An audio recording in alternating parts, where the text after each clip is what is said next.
सिमरो अंगद दोख निकंदन।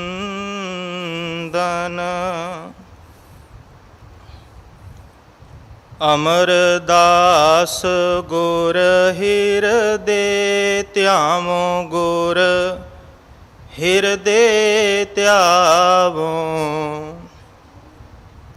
श्री गुरु रामदास गुण गावो। श्री अर्जन विघ्नन के नाशक विघ्नन के नाशक। हर गोबिंद शुभ मत प्रकाशक।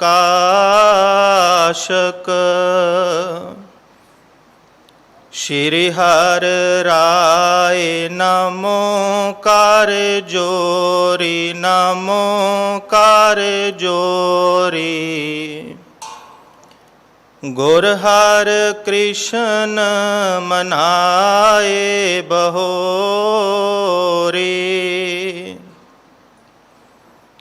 तेग बहादुर परम कृपाला परम कृपाला। श्री गुरु गोबिंद सिंह बिसाला।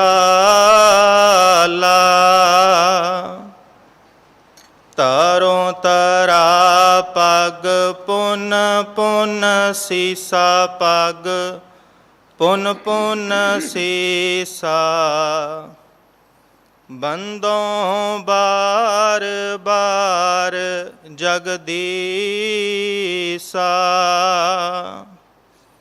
जिसमें अमृत ज्ञान है मानक भगत विराग।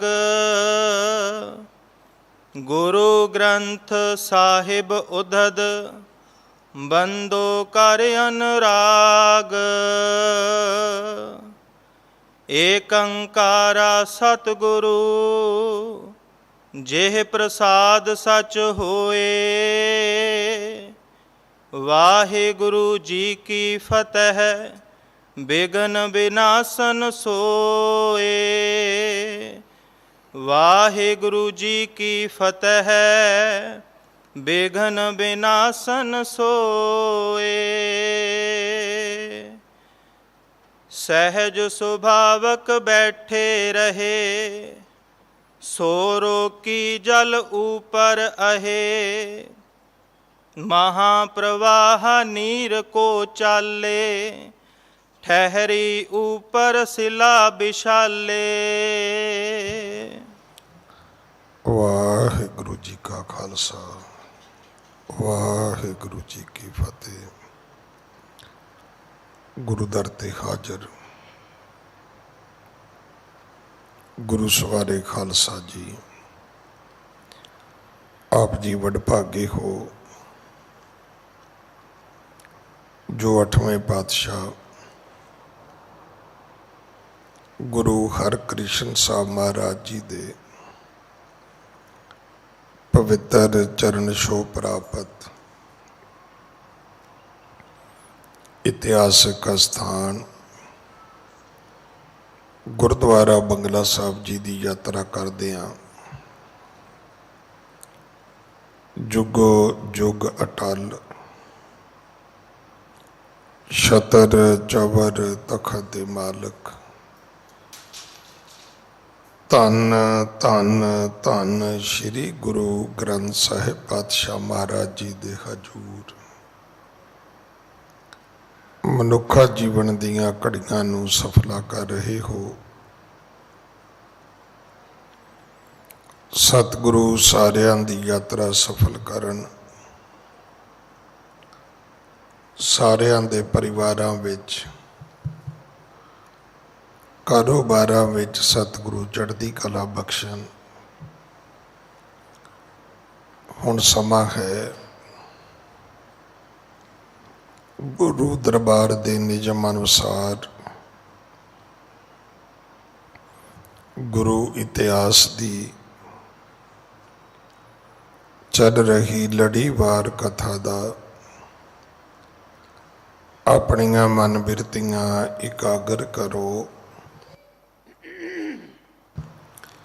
ਰਸਨਾ ਪਵਿੱਤਰ ਕਰ ਦੇ ਇੱਕ ਵਾਰ,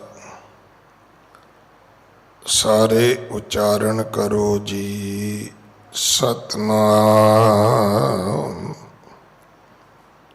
ਵਾਹਿਗੁਰੂ ਜੀ। सहज सुभायक बैठे रहे, सोरो की जल ऊपर अहे। ਇਹ ਇਤਿਹਾਸ ਪਹਿਲੇ ਪਾਤਸ਼ਾਹ ਜਾਹਰ ਪੀਰ ਜਗਤ ਗੁਰੂ ਕਲ ਤਾਰਨ ਆਏ ਸ਼੍ਰੀ ਗੁਰੂ ਨਾਨਕ ਦੇਵ ਮਹਾਰਾਜ ਜੀ ਦਾ ਹੈ। ਪ੍ਰਸੰਗ ਹੈ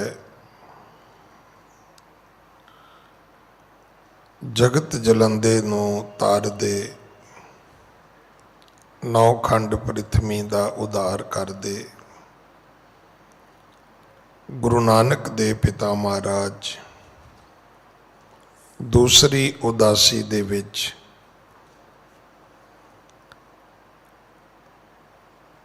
ਹਸਨ ਅਬਦਾਲ ਪਹੁੰਚੇ ਨੇ। ਸਿੰਧ ਨਦੀ ਤੋਂ 25 ਕੋਸ ਦੂਰ ਦਾ ਇਹ ਫਾਸਲਾ ਸੀ। ਬੜੀ ਉੱਚੀ ਪਹਾੜੀ ਦੇ ਥੱਲੇ ਇੱਕ ਬ੍ਰਿਕਸ਼ ਦੇ ਥੱਲੇ ਸਤਿਗੁਰੂ ਜੀ ਬੈਠੇ ਨੇ। ਭਾਈ ਮਰਦਾਨੇ ਨੇ ਪਾਣੀ ਦੀ ਇੱਛਾ ਪ੍ਰਗਟ ਕੀਤੀ ਹੈ।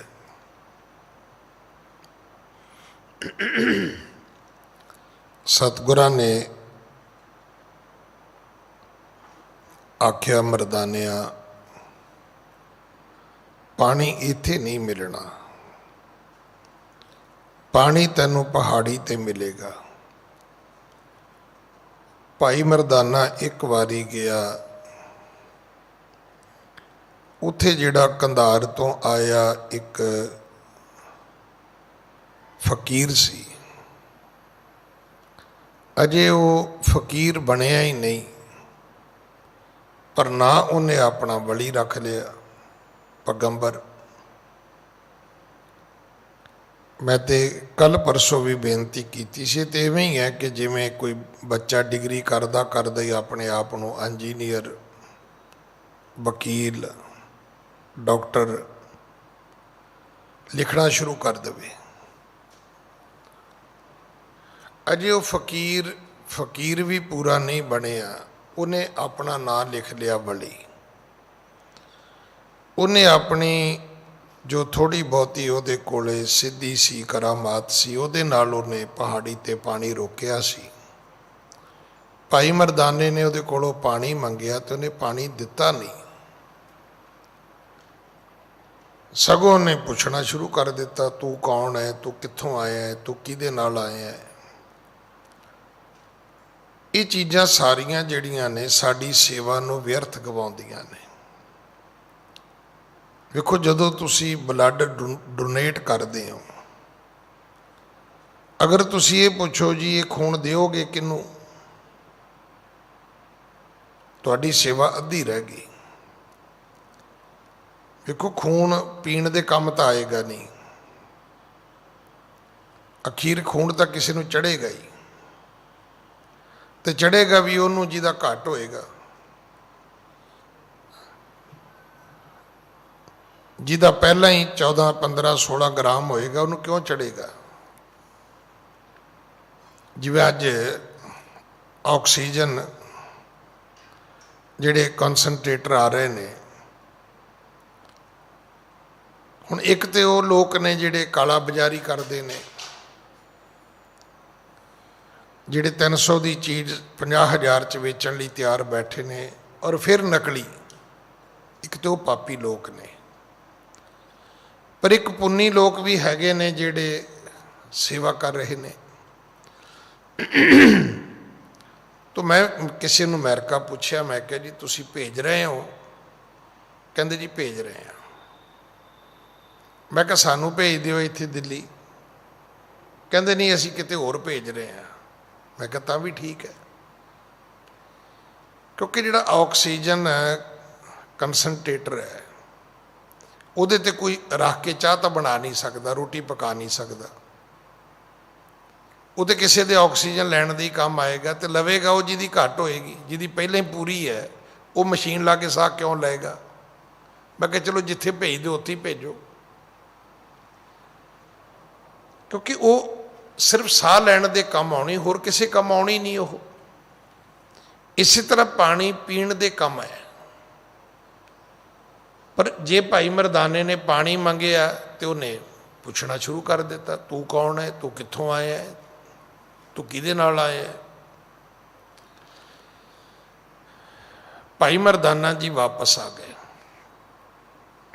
गुरु जी ने कहा जा एक बारी फिर जा, हो सकता उहदे मन विच आवे कि मेरे तो गलती हो गई। कई बार हो जाती है गलती, गलती हो जानी गलत नहीं है। गलती हो जानी ये गल दसदी है कि अजे भी ये मनुख है, ये रब नहीं बनिया। गलती होनी मनुखी फितरत है, मनुखी सुभाव है। ਜਾਂ ਇਉਂ भी कह लीए साडे मनुख होने की निशानी ये भी असीं रोज़ ही गलती करते हैं। मैनू तो बड़े सारे लोग ने, ज्ञानी जी तुसीं आह गलती की। मैं कहा भाई मैं मनुख हाँ, मैं माफ़ी मंग लेना। जां तो मैं ना मंगदा होवां फिर तुसीं मैनू कहो भी ये तो गलती भी करदा है तो माफ़ी भी नहीं मंगदा। बाकी जे तुसीं मैनू मन के बैठे हो भी ये तो कोई ब्रह्म ज्ञानी है तो ये तुहाडी गलती है। मैं तो ग्रंथी सिंह हाँ, हर व्यक्ति तो गलती होती, ग्रंथी सिंह तो भी हो सकती है। हाँ कोशिश एक जरूर है कि जानबूझ के ना की जाए। और जाने अनजाने चेत अचेत असी खते बहुत कमावदे। एक गलती थोड़ा है, वो तो तेनों एक पता लगी, हो सकता मेरे च 10 होण। सतगुਰਾਂ ने दोबारा घल्लिया, कहन लगे जा मरदानिया मुड़ जा। भाई मरदाना फिर गया, उन्हें फिर वो गल कहता फिर मुड़ आया तू मूँह चुक के। बई जो तेनों एक बारी कहता भी मैं पानी नहीं देना। उल्टा सगों ने कहा भी जे तू कहना है भी जेड़ा तेरे जिहदे नाल तू आया वो वड्डा फकीर है, पीर है, पीरां दा पीर है, ते वो पानी पैदा नहीं कर सकता जिथे बैठा है, तेनों जो पहाड़ां ते चढ़ा रहा है। फिर सतगुਰਾਂ ने जिहड़ा हत्थ विच डंडा सी वो पहाड़ी दे मुढ़ विच मारिया, पानी प्रगट हो गया। हुण केवल पानी प्रगट नहीं होया, जिहड़ा पानी उत्ते उन्हें रोकिया सी वली कंधारी ने, वो घटना शुरू हो गया। उही पानी थल्ले आ गया। पानी थल्ले जांदा वेख उसने सतगुਰਾਂ वाले एक बहुत वड्डा पत्थर रोड़िया। उहदा अर्थ ही ये सी कि वो गुरु जी नूं भी मारे तो जिथों पानी निकलना शुरू होया उत्थे जाके वो फिक्स हो जाए तो पानी बंद हो जाए। क्योंकि वो पत्थर जिहड़ा सी वो सीधा गुरु जी वाल आया। गुरु जी वाल किवें आया? क्योंकि उन्हें करामात नाल घल्लिया सी, नहीं तो कुछ सीधी सड़क तो है नहीं सी भी सड़के सड़क तुरया आया। नहीं तो पहाड़ों च कदे इधर वजदा कदे इधर वजदा, पता नहीं किधर जाता हो। गुरु जी ने फिर अपना हथ करके उस पत्थर नूं रोक दिता। पत्थर राह च ही रोक गया, पानी उत्तों दी वगना शुरू हो गया। इत्थों तक आपने कल कथा सुनी सी। हाँ जी। महाप्रवाह नीर को चाले, ठहरे ऊपर सिला विशाले। हुण इस पानी का जिहड़ा प्रवाह है वो निरंतर चल रहा है। महाप्रवाह नीर को चाले, ठहरी ऊपर सिला बसाले। ਉਹ ਪੱਥਰ ਰਾਹ 'ਚ ਹੀ ਰੁਕ ਗਿਆ। ਹਾਂਜੀ, ਰੁਕਿਓ ਨਾ ਨੀਰ ਪੀਰ ਨੈ ਜਾਨੀ, ਨਿਜ ਅਜਮਤ ਪੁਨ ਲਾਏ ਮਹਾਨੀ। ਜਦੋਂ ਪਾਣੀ ਰੁਕਿਆ ਨਹੀਂ, ਉਸ ਵਲੀ ਕੰਧਾਰੀ ਨੇ ਆਪਣੀ ਤਾਕਤ ਲਾ ਲਈ। ਤਾਕਤ ਉਹਦੇ ਕੋਲ ਕੀ ਸੀ?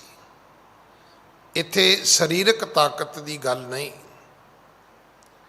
ਇੱਥੇ ਬਾਹੂਬਲ ਦੀ ਗੱਲ ਨਹੀਂ ਸੀ। ਗੱਲ ਸੀ ਜਿਹੜੀ ਉਹਦੇ ਕੋਲੇ ਕੁਛ, ਉਹਨੇ ਤਪੱਸਿਆ ਕੀਤੀ, ਕੋਈ ਭਗਤੀ ਕੀਤੀ, ਕੋਈ ਜਿਹੜਾ ਉਹਨੇ ਪਰਮਾਤਮਾ ਦਾ, ਅੱਲਾ ਦਾ ਕੋਈ ਆਰਾਧਨ ਕੀਤਾ, ਉਹਦੇ ਨਾਲ ਜਿਹੜੀ ਕੁਝ ਉਹਦੇ ਕੋਲੇ ਰਾਸ ਪੂੰਜੀ ਇਕੱਠੀ ਹੋਈ ਸੀ, ਉਹਨੇ ਉਹ ਸਾਰੀ ਖਰਚ ਕੇ ਵੇਖੀ, ਪਰ ਗੱਲ ਬਣੀ ਨਹੀਂ। ਵੇਖੋ, ਇਹ ਗੱਲ ਬੰਦੇ ਨੂੰ ਵੀ ਸਮਝ ਲੈਣੀ ਚਾਹੀਦੀ। ਅਸੀਂ ਲੋਕ ਸਾਰੀ ਉਮਰ ਪੈਸੇ ਦੀ ਕਮਾਈ ਕਰਦੇ ਹਾਂ, ਸਾਰੀ ਉਮਰ। ਰੱਬ ਦੇ ਭਗਤ ਜਿਹੜੇ ਨੇ ਉਹ ਨਾਮ ਦੀ ਕਮਾਈ ਕਰਦੇ ਨੇ।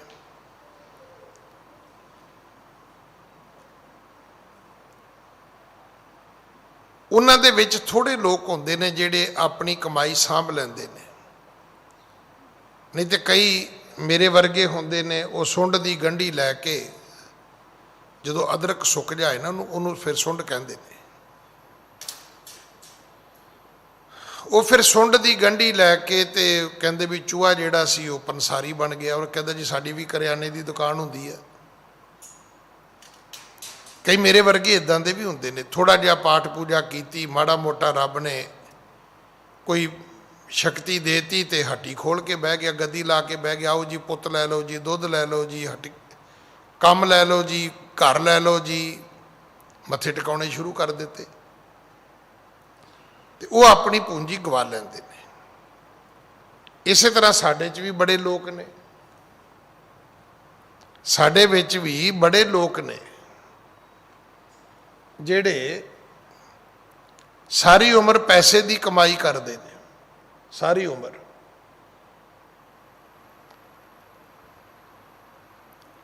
ਪਰ ਜਦੋਂ ਲੋੜ ਪੈਂਦੀ ਹੈ, ਜਿਵੇਂ ਕਦੇ ਜ਼ਿੰਦਗੀ 'ਚ ਲੋੜ ਪਈ, ਤੁਸੀਂ ਅੱਜ ਕੱਲ੍ਹ ਵੇਖਿਓ ਕਈ ਬੰਦੇ ਨਾ ਬਿਮਾਰ ਮਗਰੋਂ ਹੁੰਦੇ ਨੇ ਤੇ ਫੇਸਬੁੱਕ 'ਤੇ ਪਹਿਲਾਂ ਹੀ ਪਾ ਦਿੰਦੇ ਨੇ ਕਿ ਮੇਰੀ ਮਦਦ ਕਰੋ ਜੀ, ਮੈਂ ਬਿਮਾਰ ਹੋ ਗਿਆ। ਪੁੱਛੋ ਸਾਰੀ ਉਮਰ ਪੈਸੇ ਕਾਹਦੇ ਲਈ ਕਮਾਏ ਤੂੰ?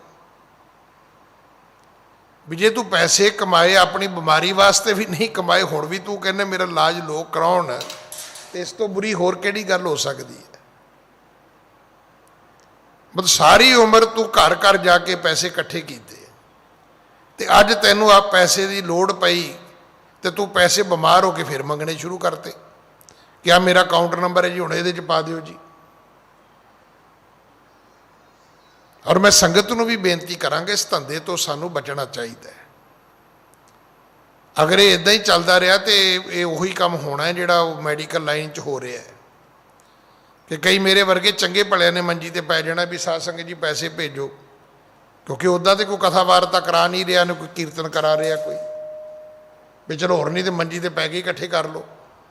ਪਹਿਲਾਂ ਸਟੇਜ ਤੇ ਬਹਿ ਕੇ ਇਕੱਠੇ ਕਰਦੇ ਸੀ, ਜੇ ਸਟੇਜ ਤੇ ਬਹਿ ਕੇ ਨਹੀਂ ਹੁੰਦੇ ਤੇ ਮੰਜੀ ਤੇ ਲੰਮੇ ਪੈ ਕੇ ਕਰ ਲਓ।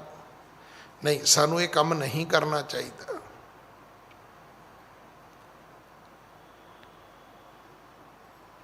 ਹੁਣ ਪਾਣੀ ਜਿਹੜਾ ਸੀ ਉਹ ਵਗਣੋਂ ਨਹੀਂ ਰੁਕਿਆ। ਉਸ ਵਲੀ ਕੰਧਾਰੀ ਨੇ ਆਪਣਾ ਜ਼ੋਰ ਲਾ ਲਿਆ। ਰੁਕਿਓ ਨਾ ਨੀਰ ਪੀਰ ਨਾ ਜਾਨੀ, ਨਿਜ ਅਜਮਤ ਪੁਨ ਲਾਏ ਮਹਾਨੀ। ਉਹਨੇ ਆਪਣੀ ਅਜਮਤ ਜਿਹੜੀ ਸੀ ਉਹ ਸਾਰੀ ਤਾਕਤ ਉਹ ਵਰਤ ਕੇ ਲਾ ਕੇ ਵੇਖ ਲਈ। ਹਾਂਜੀ, ਕਰੀ ਤਕਾਵਨ ਸਿਲਾ ਅਗਾਰੀ, ਸਗਰੋਂ ਉਂਜ ਲਾਏ ਨਿਜ ਭਾਰੀ। ਕਰੀ ਧਕਾਵਣ ਸਿਲਾ ਅਗਾਰੀ, ਉਹ ਹੁਣ ਉਸ ਸਿਲ ਨੂੰ ਹੋਰ ਧੱਕਣਾ ਚਾਹੁੰਦਾ ਹੈ। ਧੱਕਦਾ ਕਿਵੇਂ ਹੈ? ਆਪਣੀ ਸ਼ਕਤੀ ਨਾਲ। ਇਵੇਂ ਹੀ ਹੈ ਜਿਵੇਂ ਵਿਗਿਆਨੀ ਲੋਕ ਕੋਈ ਨਾ ਕੋਈ ਚੀਜ਼ ਚੰਦਰਮਾ 'ਤੇ ਭੇਜਦੇ ਨੇ, ਕਿਸੇ ਗ੍ਰਹਿ 'ਤੇ ਭੇਜਦੇ ਨੇ, ਤੇ ਉਹ ਫਿਰ ਉਹਨੂੰ ਯਤਨ ਵੀ ਕਰਦੇ ਨੇ ਥੱਲੇ ਕੰਟਰੋਲ ਰੂਮ ਤੋਂ ਵੀ ਉਹਨੂੰ ਜੇ ਖਲੋ ਗਈ ਹੈ ਤੇ ਉਹਨੂੰ ਚਲਾਇਆ ਜਾਏ, ਜੇ ਖਰਾਬ ਹੋਈ ਹੈ ਤਾਂ ਉਹਦੀ ਮੇਨਟੇਨੈਂਸ ਕੀਤੀ ਜਾਵੇ, ਹੁੰਦੀ ਹੈ। ਅੱਜ ਜਿਹੜਾ ਤੁਹਾਡਾ ਫੋਨ ਹੈ ਤੁਹਾਡੇ ਕੋਲ, ਜਦੋਂ ਜਿਹੜਾ ਸੌਫਟਵੇਅਰ ਅਪਡੇਟ ਹੁੰਦਾ ਹੈ ਕੀ ਹੈ, ਇਹ ਵੀ ਇੱਕ ਛੋਟਾ ਜਿਹਾ ਇੱਕ ਸਾਡੇ ਕੋਲ ਆਪਣੇ ਕੋਲ ਇੱਕ ਗਿਆਨ ਹੈ। ਇਹ ਸਭ ਕੁਝ ਹੋ ਸਕਦਾ ਹੈ। ਬੜੀ ਪੁਰਾਣੀ ਗੱਲ ਹੈ, ਮੈਂ ਲੈਪਟਾਪ ਲਿਆ ਤੇ ਵਰਤਣਾ ਮੈਨੂੰ ਆਵੇ ਨਾ। ਮੈਂ ਬੇਟੇ ਨੂੰ ਪੁੱਛਿਆ, ਮੈਂ ਕਿਹਾ ਪੁੱਤ ਮੈਨੂੰ ਵਰਤਣਾ ਨਹੀਂ ਆਉਂਦਾ, ਹੈਂਗ ਹੋ ਜਾਂਦਾ ਹੈ। ਕਹਿੰਦਾ ਬਾਪੂ ਇੱਦਾਂ ਹੀ ਸਿੱਖੇਗਾ ਤੂੰ ਕਿਹੜਾ ਬਹੁਤਾ ਪੜ੍ਹਿਆ ਲਿਖਿਆ। ਚਲੋ ਹੌਲੀ ਹੌਲੀ ਉਹ ਮੈਂ ਚਲਾਉਣ ਲੱਗ ਗਿਆ, ਹੈਂਗ ਹੋ ਜਾਇਆ ਕਰੇ, ਫਿਰ ਬੰਦਾ ਬੁਲਾਉਣਾ ਪਿਆ ਕਰੇ। ਸੰਗਤ 'ਚ ਆਏ ਬੰਦੇ ਨੂੰ ਪੁੱਛੀ ਜਾਣਾ ਵੀ ਤੈਨੂੰ ਲੈਪਟਾਪ ਬਾਰੇ ਕੁਛ ਆਉਂਦਾ ਹੈ? ਉਹਨੇ ਕਹਿਣਾ ਆਉਂਦਾ, ਕਿਹੜਾ ਹੀ ਯਾਰ ਕਮਰੇ 'ਚ ਹੈਂਗ ਹੋ ਗਿਆ ਹੈ। ਫਿਰ ਮੈਨੂੰ ਇੱਕ ਬੱਚਾ ਐਸਾ ਮਿਲਿਆ, ਉਹ ਕਹਿੰਦਾ ਜੀ ਮੈਂ ਤੁਹਾਡੇ ਕੰਪਿਊਟਰ 'ਚ ਇੱਕ ਸੌਫਟਵੇਅਰ ਪਾ ਦਿੰਦਾ। ਸ਼ਾਇਦ ਉਹਦਾ ਨਾਂ ਪਤਾ ਨਹੀਂ ਟੀਮਵੇਅਰ ਸੀਗਾ, ਪਤਾ ਨਹੀਂ ਕੀ ਨਾਂ ਸੀ, ਇੱਦਾਂ ਦਾ ਕੋਈ ਉਹ ਐਪ ਸੀਗੀ। ਉਹਨੇ ਮੇਰੇ ਉਹਦੇ 'ਚ ਪਾਤੀ। ਕਹਿੰਦਾ ਹੁਣ ਜਦੋਂ ਵੀ ਖਰਾਬ ਹੋਵੇ ਤੁਸੀਂ ਮੈਨੂੰ ਫੋਨ ਕਰ ਦਿਆ ਕਰੋ, ਮੈਂ ਆਪਣੇ ਆਫਿਸ ਵਿੱਚ ਬੈਠਾ ਹੀ ਠੀਕ ਕਰ ਦਿਆ ਕਰੋ। ਉਹ ਸੌਫਟਵੇਅਰ ਦੇ ਰਾਹੀਂ ਉਹ ਆਫਿਸ ਵਿੱਚ ਬੈਠਾ ਮੇਰਾ ਲੈਪਟਾਪ ਮੇਰੇ ਸਾਹਮਣੇ ਚਲਾਉਂਦਾ ਹੁੰਦਾ ਸੀ। ਜਿਵੇਂ ਅੱਜ ਕੱਲ੍ਹ ਤੁਹਾਡਾ WhatsApp ਕੋਈ ਵੀ ਚਲਾ ਸਕਦਾ, ਉਹਦੇ ਵਿੱਚ ਇੱਕ ਬਾਰ ਜੀ ਬਣੀ ਹੁੰਦੀ ਹੈ। ਅਗਰ ਉਹ ਤੁਹਾਡਾ ਕੋਡ ਉੱਥੋਂ ਲੈ ਲਵੇ ਤੇ ਪੂਰੇ ਦਾ ਪੂਰਾ ਤੁਹਾਡਾ WhatsApp ਉਹਦੇ ਲੈਪਟਾਪ 'ਤੇ ਚੱਲਣਾ ਸ਼ੁਰੂ ਹੋ ਜਾਏਗਾ। ਹੁਣ ਇਹ ਤੇ ਵਿਗਿਆਨ ਦੀਆਂ ਗੱਲਾਂ ਨੇ, ਤੇ ਧਰਮ ਜਿਹੜਾ ਇਹ ਸਭ ਤੋਂ ਵੱਡਾ ਵਿਗਿਆਨ ਹੈ। ਇਹ ਤੇ ਗੱਲਾਂ ਹੁਣ ਵਿਗਿਆਨੀਆਂ ਨੇ ਪੈਦਾ ਕੀਤੀਆਂ ਨੇ ਵੀ ਕੰਪਿਊਟਰ ਵੀ ਹੁੰਦਾ ਹੈ, ਸੌਫਟਵੇਅਰ ਵੀ ਹੁੰਦਾ ਹੈ, ਇਹ ਸਾਰਾ ਕੁਝ ਇੰਟਰਨੈਟ ਦੇ ਥਰੂ ਹੋ ਸਕਦਾ ਹੈ। ਪਰ ਕਿਸੇ ਵੇਲੇ ਇਹ ਸਾਰਾ ਕੁਝ ਅਜ਼ਮਤ ਨਾਲ ਹੁੰਦਾ ਸੀ। ਜਿਹੜੀ ਵਲੀ ਕੰਧਾਰੀ ਨੇ ਜਿਹੜਾ ਪੱਥਰ ਰੋੜਿਆ ਉਹ ਰਸਤੇ ਵਿੱਚ ਹੈ, ਵਲੀ ਕੰਧਾਰੀ ਉੱਪਰ ਹੈ। ਹੁਣ ਉੱਤੋਂ ਬੈਠਾ ਹੀ ਉਹ ਆਪਣਾ ਸੌਫਟਵੇਅਰ ਚਲਾਈ ਜਾਂਦਾ ਹੈ, ਉਹ ਆਪਣੀ ਤਾਕਤ ਲਾ ਰਿਹਾ ਹੈ। ਕਵੀ ਜੀ ਲਿਖਦੇ ਨੇ ਕਿ ਕਰੀ ਧਕਾਵਣ ਸਿਲਾ ਅਗਾਰੀ, ਸਗਰੋ ਓਜ ਲਾਏ ਨਿਜ ਭਾਰੀ। ਉਹਨੇ ਉੱਤੇ ਬੈਠੇ ਆਪਣੀ ਪੂਰੀ ਤਾਕਤ ਲਾਈ, ਮੰਤਰ ਛੰਤਰ ਪੜ੍ਹੇ ਹੋਣੇ ਨੇ ਕਿ ਇਹ ਪੱਥਰ ਫਿਰ ਚੱਲ ਪਵੇ, ਫਿਰ ਅੱਗੇ ਤੁਰੇ। ਭਾਵ ਉਹਦਾ ਇਹੀ ਸੀਗਾ ਵੀ ਜਾਂ ਤੇ ਜਿਹੜਾ ਥੱਲੇ ਪੀਰ ਬੈਠਾ ਇਹਨੂੰ ਮਾਰੇ, ਤੇ ਜਾਂ ਜਿੱਥੋਂ ਪਾਣੀ ਨਿਕਲਦਾ ਹੈ ਉਹ ਪਾਣੀ ਜਗ੍ਹਾ ਬੰਦ ਹੋ ਜਾਏ। ਉਹਨੇ ਆਪਣਾ ਸਾਰਾ ਹੀ ਯਤਨ ਕੀਤਾ ਹੈ। ਹਾਂਜੀ। ਹਾਥ ਬਜਰ ਸਮ ਧਸਿਓ ਮਝਾਰੀ, ਰਹੀ ਅਟਕ ਲਖ ਵਲੀ ਕੰਧਾਰੀ। ਹਾਥ ਬਜਰ ਸਮ ਧਸਿਓ ਮਝਾਰੀ। ਇਧਰ ਸਤਿਗੁਰੂ ਜੀ ਦਾ ਜਿਹੜਾ ਕਰ ਕਮਲ ਸੀ, ਹੱਥ ਸੀ, ਉਹ ਉਸ ਪੱਥਰ ਦੇ ਵਿੱਚ ਜਿਵੇਂ ਬੱਜਰ ਹੁੰਦਾ ਹੈ ਨਾ, ਕਹਿੰਦੇ ਇਵੇਂ ਧਸ ਗਿਆ। ਰਹੀ ਅਟਕ ਲਖ ਵਲੀ ਕੰਧਾਰੀ। ਉਹ ਪਹਾੜੀ ਅੱਗੇ ਨਹੀਂ ਤੁਰੀ, ਉਹ ਪੱਥਰ ਅੱਗੇ ਨਹੀਂ ਤੁਰਿਆ। ਵਲੀ ਕੰਧਾਰੀ ਨੂੰ ਆਪਣੀ ਤਾਕਤ ਸਮਝ ਆ ਗਈ। ਵੇਖੋ ਇਹ ਗੱਲ ਜ਼ਰੂਰ ਚੇਤੇ ਰੱਖਣਾ ਕਿ ਬ੍ਰਹਮ ਗਿਆਨੀ ਕੀ ਗਤ ਬ੍ਰਹਮ ਗਿਆਨੀ ਜਾਣੈ। ਸੇਮ ਪ੍ਰੋਫੈਸ਼ਨ ਹੋਵੇ ਨਾ ਤੇ ਬੰਦਾ ਇੱਕ ਦੂਜੇ ਨੂੰ ਝੱਟ ਸਮਝ ਲੈਂਦਾ। ਡਾਕਟਰ ਦੀ ਭਾਸ਼ਾ ਸਮਝ ਲੈਂਦਾ। ਮੈਂ ਇੱਕ ਦਿਨ ਪਹਿਲਾਂ ਵੀ ਇੱਥੇ ਜ਼ਿਕਰ ਕੀਤਾ ਸੀ, ਇੱਕ ਬੜੇ ਵੱਡੇ ਡਾਕਟਰ ਦੇ ਬੜੇ ਵੱਡੇ ਹਸਪੀਟਲ ਵਿੱਚ ਸਟੰਟ ਪਾ ਦਿੱਤੇ ਗਏ। ਜਿਹਦੇ ਸਟੰਟ ਪਾਏ ਹੈ ਉਹ ਵੀ ਡਾਕਟਰ ਸੀ, ਉਹ ਬੜਾ ਵੱਡਾ ਡਾਕਟਰ ਸੀ, ਪਰ ਉਹ ਕਿਸੇ ਹੋਰ ਚੀਜ਼ ਦਾ ਸੀ। ਜੇ ਮੰਨ ਲਓ ਕਿ ਹੱਡੀਆਂ ਦਾ ਹੋਏਗਾ। ਹੁਣ ਜਿਸ ਮੇਰੇ ਦੋਸਤ ਨੇ ਮੈਨੂੰ ਗੱਲ ਦੱਸੀ, ਕਹਿੰਦੇ ਮੈਂ ਉਹਦਾ ਪਤਾ ਲੈਣ ਗਿਆ। ਅਸੀਂ ਸਾਰੇ ਕਹਿੰਦਾ ਕਲਾਸਮੇਟ ਸੀ। ਮੈਂ ਕਦੇ ਨੂੰ ਹੋਰ ਨੂੰ ਵੀ ਕਿਹਾ, ਕਹਿੰਦਾ ਉਹ ਜਿਹੜਾ ਸਾਡਾ ਦੂਜਾ ਦੋਸਤ ਸੀ ਉਹ ਹਾਰਟ ਦਾ ਸੀ ਡਾਕਟਰ। ਕਹਿੰਦਾ ਜਦੋਂ ਅਸੀਂ ਗਏ ਤੇ ਅਸੀਂ ਉਹਨੂੰ ਕਿਹਾ, ਜਿਹੜਾ ਡਾਕਟਰ ਜਿਹਨੇ ਆਪਰੇਸ਼ਨ ਕੀਤਾ ਸੀ, ਕਹਿੰਦਾ ਉਹ ਮੇਰੇ ਦੋਸਤ ਦਾ ਸਟੂਡੈਂਟ ਸੀ। ਕਹਿੰਦਾ ਉਹਨੇ ਜਾ ਕੇ ਕਿਹਾ ਵੀ ਐ ਕਰੋ, ਉਹਦੀ CD ਲਿਆ ਵੀ ਜਿਹੜਾ ਤੂੰ ਸਟੰਟ ਪਾਇਆ ਹੈ ਵੀ ਉਹਦੀ ਸੀਡੀ ਲਿਆ, ਪਤਾ ਤੇ ਲੱਗੇ ਵੀ ਉਹਦੀ ਪ੍ਰੋਬਲਮ ਹੈ ਕੀ ਸੀ। ਹੁਣ ਆਪਾਂ ਨੂੰ ਇਹ ਸ਼ਬਦ ਪਤਾ ਹੀ ਨਹੀਂ ਸੀਡੀ ਵੀ ਹੁੰਦੀ ਹੈ। ਹਰ ਪੇਸ਼ੈਂਟ ਦੀ ਜਦੋਂ ਸਰਜਰੀ ਹੁੰਦੀ ਹੈ ਉਹਦੀ ਇੱਕ ਸੀਡੀ ਬਣਦੀ ਹੈ, ਪੂਰੀ ਮੈਡੀਕਲ ਹਿਸਟਰੀ ਹੁੰਦੀ ਉਹਦੀ, ਫਿਰ ਆਪਰੇਸ਼ਨ ਵੀ ਕਿਵੇਂ ਕਿਵੇਂ ਉਹ ਕੀਤਾ ਗਿਆ ਸਾਰਾ ਉਹਦੀ ਫਿਲਮ ਬਣ ਜਾਂਦੀ ਹੈ। ਕਹਿੰਦੇ ਉਹ ਪੈਰ ਫੜਨ ਲੱਗ ਗਿਆ, ਕਹਿੰਦਾ ਸਰ ਮਾਫ ਕਰ ਦਿਓ। ਕਹਿੰਦਾ ਕਿਉਂ? ਕਹਿੰਦਾ ਪੈਣਾ ਨਹੀਂ ਸੀ ਪਾਤਾ, ਆਹ ਹਾਲਤ ਹੈ। ਮਤਲਬ ਮੰਨ ਗਿਆ ਉਹ ਸਟੂਡੈਂਟ ਆਪਣੇ ਟੀਚਰ ਕੋਲੇ, ਆਪਣੇ ਪ੍ਰੋਫੈਸਰ ਡਾਕਟਰ ਕੋਲੇ ਕਿ ਮੇਰੀ ਗਲਤੀ ਹੈ, ਸਟੰਟ ਪੈਣਾ ਨਹੀਂ ਸੀ। ਹੁਣ ਸਟੰਟ ਪਾਉਣਗੇ ਤੇ 4-5 ਲੱਖ ਦਾ ਬਿੱਲ ਬਣੇਗਾ, ਨਹੀਂ ਪਾਉਣਗੇ ਤੇ ਅਗਲਾ 25-30-40 ਹਜ਼ਾਰ ਦੇ ਕੇ ਛੁੱਟ ਜਾਏਗਾ। ਜਿਸ ਡਾਕਟਰ ਨੇ ਮੈਨੂੰ ਦੱਸਿਆ ਉਹ ਕਹਿੰਦਾ ਸੀ ਮੱਥੇ ਨੂੰ ਹੱਥ ਮਾਰਿਆ ਵੀ ਡਾਕਟਰ ਨੇ ਡਾਕਟਰ ਨੂੰ ਸਟੰਟ ਪਾਤੇ। ਮਤਲਬ ਇਸ ਪ੍ਰੋਫੈਸ਼ਨ ਵਿੱਚ ਇਸ ਤਰ੍ਹਾਂ ਦਾ ਪਾਪ ਵੀ ਆ ਗਿਆ, ਪਰ ਸਾਰੇ ਨਹੀਂ ਹੈ। ਹਰ ਬੰਦਾ ਮਾਇਆ ਖਾਤਰ ਨਹੀਂ ਜਿਉਂਦਾ। ਹੁਣ ਇਹ ਜਿਹੜਾ ਵਲੀ ਕੰਧਾਰੀ ਸੀ, ਹੁਣ ਉਹਨੂੰ ਸਮਝ ਆ ਗਈ ਕਿ ਜੇ ਮੇਰੇ ਮੰਤਰ ਪੜ੍ਹਿਆ ਪੱਥਰ ਨਹੀਂ ਹਿੱਲਦਾ, ਇਹਦਾ ਅਰਥ ਇਹ ਹੈ ਕਿ ਜਿਹਨੇ ਥੱਲੇ ਹੱਥ ਲਾਇਆ ਹੈ ਉਹ ਵੱਡਾ ਹੈ ਮੇਰੇ ਤੋਂ, ਉਹਦੀ ਤਾਕਤ ਵੱਡੀ ਹੈ। ਉਹਨੂੰ ਆਪ ਨੂੰ ਤੇ ਪਤਾ ਸੀ ਨਾ ਵੀ ਮੈਂ ਵਲੀ ਹੈ ਨਹੀਂ, ਕਹਾਉਣ ਦਾ ਕੀ ਹੁੰਦਾ। ਮੇਰੇ ਵਰਗਾ ਕਹੀ ਜਾਵੇ ਜੀ ਮੈਂ ਸਾਰਿਆਂ ਤੋਂ ਵੱਡਾ ਗਿਆਨੀ ਆ, ਪਰ ਮੈਨੂੰ ਖੁਦ ਪਤਾ ਹੈ ਮੈਨੂੰ ਕਿੰਨਾ ਕਹਾਉਂਦਾ ਹੈ। ਇਹ ਜ਼ਰੂਰ ਚੇਤੇ ਰੱਖਣਾ, ਤੁਹਾਡੇ ਬਾਰੇ ਜਿੰਨਾ ਤੁਸੀਂ ਜਾਣਦੇ ਹੋ ਹੋਰ ਕੋਈ ਨਹੀਂ ਜਾਣਦਾ। ਨਾ ਮਾਂ ਜਾਣੇ ਨਾ ਪਿਓ ਜਾਣੇ, ਹਾਂ ਰੱਬ ਜਾਣਦਾ ਹੈ। ਬੰਦਿਆ ਤੇਰੇ ਬਾਰੇ ਜਾਂ ਤੂੰ ਜਾਣੇ ਤੇ ਜਾਂ ਜਿਹਨੇ ਪੈਦਾ ਕੀਤਾ ਰੱਬ ਜਾਣੇ, ਬਾਕੀ ਵਿਚਾਰੇ ਵਿਚਕਾਰਲੇ ਕੌਣ ਨੇ ਉਹਨਾਂ ਨੂੰ ਕੀ ਪਤਾ, ਉਹਨਾਂ ਨੂੰ ਤੇਰਾ ਭੇਦ ਨਹੀਂ ਹੈ। ਵਲੀ ਕੰਧਾਰੀ ਨੂੰ ਸਮਝ ਆ ਗਈ ਕਿ ਜਿਹੜਾ ਥੱਲੇ ਪੀਰ ਬੈਠਾ ਹੈ ਉਹ ਵੱਡਾ ਹੈ। ਹਾਂਜੀ। ਆਪਣੀ ਸ਼ਕਤ ਅਲਪ ਵਿਚਾਰੀ, ਰੁਕ ਨਾ ਸਕਿਓ ਚੱਲੇ ਬਹੁ ਬਾਰੀ। ਉਹਨੇ ਆਪਣੀ ਤਾਕਤ ਪਰਖ ਲਈ, ਪਾਣੀ ਉਹਦੇ ਕੋਲੋਂ ਰੁਕਿਆ ਨਹੀਂ। ਪਾਣੀ ਨਿਰੰਤਰ ਵਗ ਰਿਹਾ ਹੈ ਤੇ ਜਿਹੜਾ ਪਾਣੀ ਉਹਨੇ ਰੋਕਿਆ ਸੀ ਉਹ ਹੌਲੀ ਹੌਲੀ ਘਟਣਾ ਸ਼ੁਰੂ ਹੋ ਗਿਆ ਤੇ ਨਤੀਜਾ ਇਹੀ ਹੈ ਅਖੀਰ ਉਹਨੇ ਮੁੱਕ ਜਾਣਾ ਸੀ। ਹਾਂਜੀ। ਅਬ ਲਗ ਥਾਨ ਬਿਦਤ ਜਗ ਮਾਹੀ, ਗੁਰ ਕਰ ਚਿੰਨ ਲਖਿਓ ਸਿਲ ਮਾਹੀ। ਕਵੀ ਜੀ ਕਹਿੰਦੇ ਨੇ ਕਿ ਜਦੋਂ ਮੈਂ ਇਹ ਇਤਿਹਾਸ ਲਿਖਿਆ ਹੈ, ਚੂੜਾਮਣੀ ਕਵੀ ਭਾਈ ਸੰਤੋਖ ਸਿੰਘ ਕਹਿੰਦੇ ਇਸ ਤੋਂ 35 ਕੁ ਸਾਲ ਪਹਿਲਾਂ ਮੈਂ ਉੱਥੇ ਗਿਆ ਸੀ, ਹਸਨ ਅਬਦਾਲ ਪੰਜਾ ਸਾਹਿਬ। ਕਹਿੰਦੇ ਮੈਂ ਗਿਆ ਸੀ ਔਰ ਮੈਂ ਵੇਖਿਆ ਸੀ ਕਿ ਅੱਜ ਵੀ ਉਸ ਪੱਥਰ ਦੇ ਉੱਤੇ ਗੁਰੂ ਨਾਨਕ ਸਾਹਿਬ ਜੀ ਦਾ ਪੰਜਾ ਜਿਹੜਾ ਹੈ ਉਹ ਉਕਰਿਆ ਹੋਇਆ ਹੈ।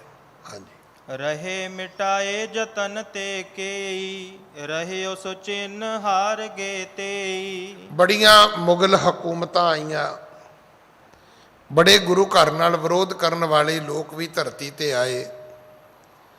ਬੜੇ ਸਾਰੇ ਲੋਕਾਂ ਨੇ ਯਤਨ ਕੀਤਾ ਕਿ ਉਹ ਜਿਹੜਾ ਪੱਥਰ ਦੇ ਵਿੱਚ ਹੱਥ ਬਣਿਆ ਉਹਨੂੰ ਮਿਟਾ ਦਿੱਤਾ ਜਾਏ, ਪਰ ਕਹਿੰਦੇ ਕਦੇ ਉਹ ਗੁਰੂ ਦਾ ਨਿਸ਼ਾਨ ਕਿਸੇ ਕੋਲੋਂ ਮਿਟਿਆ ਨਹੀਂ, ਉਹ ਅੱਜ ਵੀ ਸਲਾਮਤ ਹੈ। ਹਾਂਜੀ। ਜਲ ਪ੍ਰਵਾਹ ਤੈਸੀ ਬਿਦ ਹੈ, ਨਿਰਮਲ ਚਲਤ ਬਹੁਤ ਨਿਤ ਰਹੈ। ਔਰ ਉਹ ਜਲ ਅੱਜ ਵੀ ਵਗਦਾ ਹੈ। ਉਦੋਂ ਦਾ ਗੁਰੂ ਨਾਨਕ ਸਾਹਿਬ ਜੀ ਦਾ ਪ੍ਰਗਟ ਕੀਤਾ ਹੋਇਆ ਜਿਹੜਾ ਚਸ਼ਮਾ ਹੈ, ਜਿਹੜਾ ਜਲ ਹੈ, ਉਹ ਅੱਜ ਵੀ ਨਿਰੰਤਰ, ਮਤਲਬ ਅੱਜ ਤੋਂ ਭਾਵ ਇਹ ਜਦੋਂ ਇਤਿਹਾਸ ਲਿਖਿਆ ਗਿਆ ਇਹ ਵੀ ਬੜੀ ਪੁਰਾਣੀ ਗੱਲ ਹੈ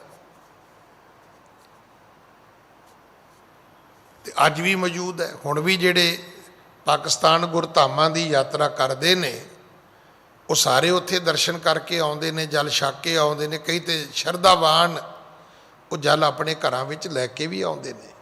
ਹਾਂਜੀ।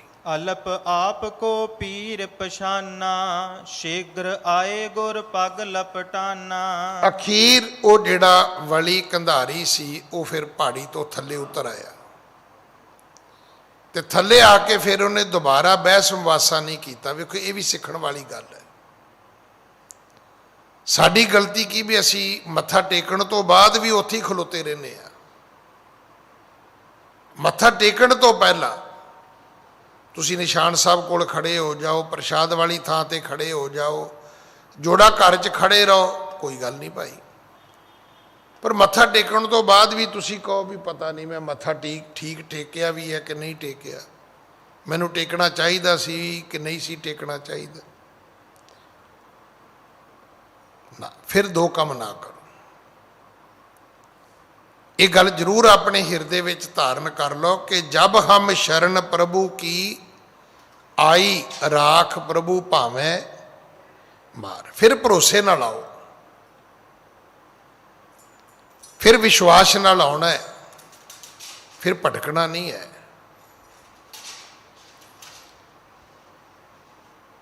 ਫਿਰ ਤਾਂ ਦ੍ਰਿੜ ਵਿਸ਼ਵਾਸ ਇੱਥੇ ਰੱਖਣਾ ਹੈ। ਇਹ ਪੀਰ ਥੱਲੇ ਆ ਗਿਆ, ਅਲਪ ਆਪ ਕੋ ਪੀਰ ਪਛਾਨਾ, ਸ਼ੀਗਰ ਆਏ ਗੁਰ ਪਗ ਲਪਟਾਨਾ। ਫਿਰ ਥੱਲੇ ਆ ਕੇ ਨੇ ਨਹੀਂ ਕਿਹਾ ਵੀ ਤੂੰ ਕਿੱਡਾ ਕੁ ਪੀਰ ਹੈ, ਨਾ, ਇਹ ਸਮਝਣ ਉੱਤੇ ਹੀ ਆ ਗਈ ਸੀ।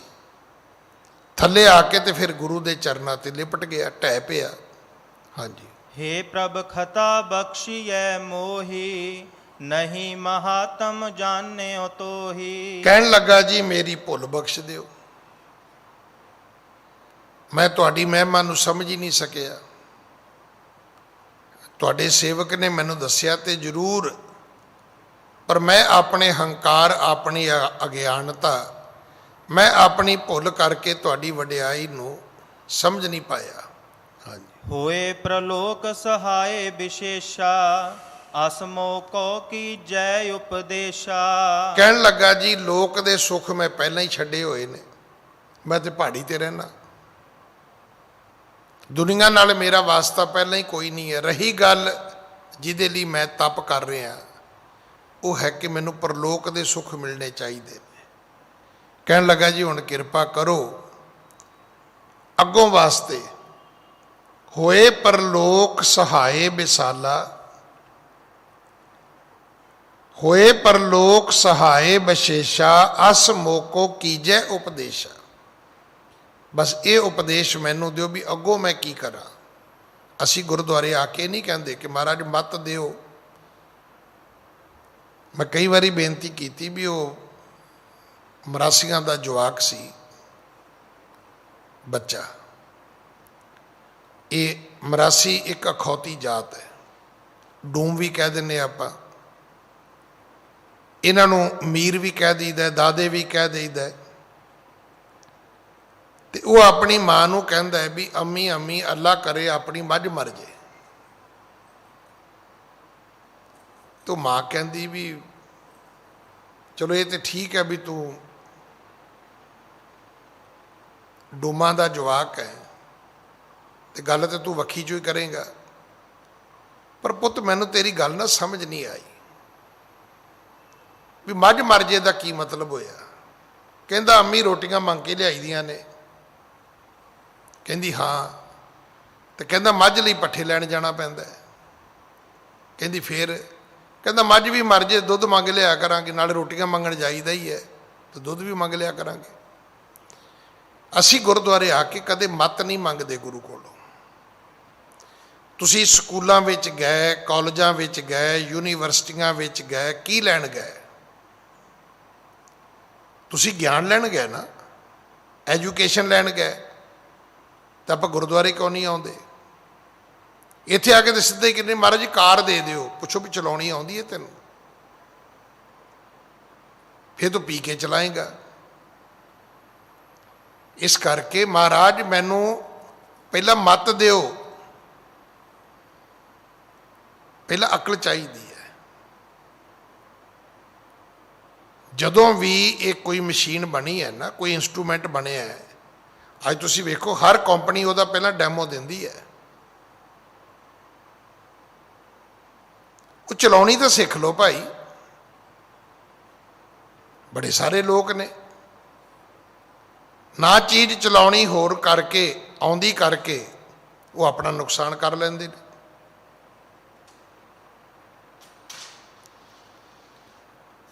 ਇਹਨੇ ਵਲੀ ਕੰਧਾਰੀ ਨੇ ਆ ਕੇ ਨਹੀਂ ਕਿਹਾ ਜੀ ਮੈਨੂੰ ਪਰਲੋਕ ਦੇ ਦਿਓ, ਕਹਿਣ ਲੱਗਾ ਜੀ ਮੈਨੂੰ ਉਪਦੇਸ਼ ਦਿਓ।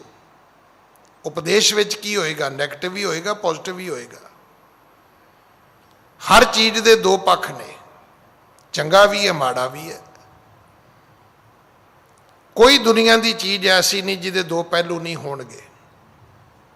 ਉਹਦੀ ਇੱਕ ਵਰਤੋਂ ਤੁਹਾਡੇ ਲਈ ਠੀਕ ਹੋਏਗੀ, ਦੂਜੀ ਵਰਤੋਂ ਤੁਹਾਡੇ ਲਈ ਗਲਤ ਵੀ ਹੋਏਗੀ। ਹੁਣ ਪਾਣੀ ਹੈ, ਹੁਣ ਪਹਿਲਾ ਪਾਣੀ ਜੀਓ ਹੈ, ਪਰ ਬਹਿ ਕੇ ਪੀਣ ਦਾ ਅਸਰ ਉਹਦਾ ਕੁਝ ਹੋਰ ਹੈ, ਪੈਰਾਂ ਭਰ ਬਹਿ ਕੇ ਪੀਣ ਦਾ ਅਸਰ ਕੁਝ ਹੋਰ ਹੈ, ਖਲੋ ਕੇ ਪੀਣ ਦਾ ਅਸਰ ਕੁਝ ਹੋਰ ਹੈ। ਹੁਣ ਤੁਹਾਨੂੰ ਬਹੁਤੇ ਲੋਕ ਮਿਲਣਗੇ ਜਿਹੜੇ ਕਹਿਣਗੇ ਜੀ ਮੈਂ ਰਾਤ ਨੂੰ 2 ਜੱਗ ਪਾਣੀ ਦੇ ਪੀ ਜਾਂਦਾ, ਤੇ ਫਿਰ ਉਹਨੂੰ ਪੁੱਛੋ ਵੀ ਰਾਤੀ ਸੌਂਦੇ ਕਦੋਂ ਜੇ? ਤੁਸੀਂ ਹਰ 2 ਘੰਟੇ ਬਾਅਦ ਬਾਥਰੂਮ ਵੀ ਤੁਰੇ ਜਾਂਦੇ ਹੋ। ਪਾਣੀ ਪੀਣ ਦਾ ਇਹ ਕਿੰਨੇ ਡਾਕਟਰ ਨੇ ਤੁਹਾਨੂੰ ਦੱਸਿਆ ਵੀ ਰਾਤ ਨੂੰ ਪੀਣਾ ਹੈ? ਰਾਤ ਨੂੰ ਪਾਣੀ ਘੱਟ ਪੀਣਾ ਚਾਹੀਦਾ ਹੈ ਤਾਂ ਕਿ ਸੌਂ ਸਕੋ ਤੁਸੀਂ। ਹੈ ਮੂਰਖਾਂ ਵਾਲੀਆਂ ਗੱਲਾਂ ਆਪਾਂ ਕਰਦੇ ਕਿ ਨਹੀਂ? ਪਾਣੀ ਪੀਣਾ ਹੈ ਨਾ, ਪਾਣੀ ਦਿਨੇ ਪੀ ਜਾਓ, ਜਿੰਨਾ ਮਰਜ਼ੀ ਪੀ ਜਾਓ। ਪਰ ਕਈ ਮੇਰੇ ਵਰਗੇ ਮੂਰਖ ਨੇ, ਉਹ ਰਾਤੀ ਪੀਣਗੇ, ਦਿਨੇ ਨਹੀਂ ਪੀਣਗੇ। ਦਿਨੇ ਪਿਆਸੇ ਹੀ ਕੰਮ ਕਰੀ ਜਾਣਗੇ, 2-2 3-3 ਘੰਟੇ ਤਰੇ ਲੱਗੀ ਹੈ, ਕੋਈ ਗੱਲ ਨਹੀਂ, ਦੇ ਕੰਮ ਦੇ ਕੰਮ, ਦੇ ਕੰਮ ਤੇ ਕੰਮ। ਤੇ ਜਦੋਂ ਰਾਤ ਨੂੰ ਸੌਣ ਦਾ ਟਾਈਮ ਆਇਆ ਉਦੋਂ ਦੇ ਜੱਗ ਤੇ ਜੱਗ ਪਾਣੀ, ਦੇ ਜੱਗ ਤੇ ਜੱਗ ਪਾਣੀ। ਤੇ ਮੁੜ ਕੇ ਕਹਿਣਗੇ ਜੀ ਸਿਹਤ ਨਹੀਂ ਠੀਕ। ਸਿਹਤ ਕਿੱਥੋਂ ਠੀਕ ਹੋਣੀ ਹੈ? ਨੀਂਦ ਆਈ ਤੈਨੂੰ? ਪਾਣੀ ਪੀਏਗਾ ਤੇ ਬਾਥਰੂਮ ਵੀ ਜਾਣਾ ਪਏਗਾ। ਹਰ ਚੀਜ਼ ਦਾ ਇੱਕ ਤਰੀਕਾ ਹੈ। ਮੈਂ ਹੁਣੇ ਪੜ੍ਹ ਰਿਹਾ ਸੀ, ਆ ਕਨਸਨਟ੍ਰੇਟਰ ਆਏ ਨੇ ਨਾ, ਹੁਣ ਉਹਦੇ ਵਿੱਚ ਡਾਕਟਰ ਕੀ ਕਹਿੰਦਾ ਹੈ। ਹੁਣ ਤੁਸੀਂ ਸੋਚਿਆ ਵੀ ਇਹ ਤਾਂ ਆਕਸੀਜਨ ਬਣਾਏਗਾ, ਆਕਸੀਜਨ ਬਣਾਏਗਾ, ਪਰ ਜਦੋਂ ਬਣਾਏਗਾ ਤੁਹਾਨੂੰ ਸ਼ਾਇਦ ਪਤਾ ਉਹ ਨਾਈਟ੍ਰੋਜਨ ਵੀ ਛੱਡੇਗਾ। ਜੇ ਕਮਰਾ ਬੰਦ ਹੋਇਆ ਤਾਂ ਉਹਨੇ ਬਹੁਤਾ ਚਿਰ ਤੁਹਾਡੀ ਜ਼ਿੰਦਗੀ ਬਚਾਉਣੀ ਨਹੀਂ ਹੈ, ਤੁਹਾਨੂੰ ਇਸੇ ਨਹੀਂ ਮਾਰ ਦੇਣਾ ਹੈ। ਉਹ ਨਾਈਟ੍ਰੋਜਨ ਨੂੰ ਬਾਹਰ ਕੱਢਣ ਦਾ ਵੀ ਤੁਹਾਡੇ ਕੋਲ ਤਰੀਕਾ ਹੋਣਾ ਚਾਹੀਦਾ ਹੈ। ਏਸੀ ਹੈ, ਏਸੀ ਦਾ ਤੁਸੀਂ ਵੇਖ ਲਓ, ਜੇ ਏਸੀ ਦੇ ਅੰਦਰਲੇ ਪਾਸੇ ਬਹਿ ਜਾਓ ਤੇ ਕੂਲਿੰਗ ਹੈ, ਤੇ ਜੇ ਏਸੀ ਲਾ ਕੇ ਉਹਦੇ ਪਿਛਲੇ ਬੰਨੇ ਕੁਰਸੀ ਡਾਲੋ ਤੇ ਮੇਰੇ ਖਿਆਲ 4-5 ਘੰਟੇ ਕੱਢਾਂਗੇ ਆਪਾਂ। ਵਲੀ ਕੰਧਾਰੀ ਨੇ ਉਪਦੇਸ਼ ਮੰਗਿਆ ਜਿਹੜਾ ਅੱਜ ਕੋਈ ਸਿੱਖ ਗੁਰਦੁਆਰੇ ਆ ਕੇ ਨਹੀਂ ਜੇ ਮੰਗਦਾ। ਕੋਈ ਕਹਿੰਦਾ ਜੀ ਪੁੱਤ ਦੇ ਦਿਓ, ਪੁੱਤ ਲੈ ਕੇ ਕੀ ਕਰੇਗਾ? 2 ਸਾਲਾਂ ਦਾ ਹੋਏਗਾ ਨਾਈ ਕੋਲ ਲੈ ਜਾਏਗਾ, ਸਿਰ ਮੁੰਨ ਦਿਓ ਜੀ ਇਹਦਾ। 5-7 ਸਾਲਾਂ ਦਾ ਹੋਇਆ ਤੇ ਤੂੰ ਨੱਚਣ ਵਾਲਿਆਂ ਕੋਲ ਲੈ ਜਾਏਗਾ ਵੀ ਇਹਨੂੰ ਭੰਗੜਾ ਪਾਉਣਾ ਸਿਖਾ ਦਿਓ ਜੀ।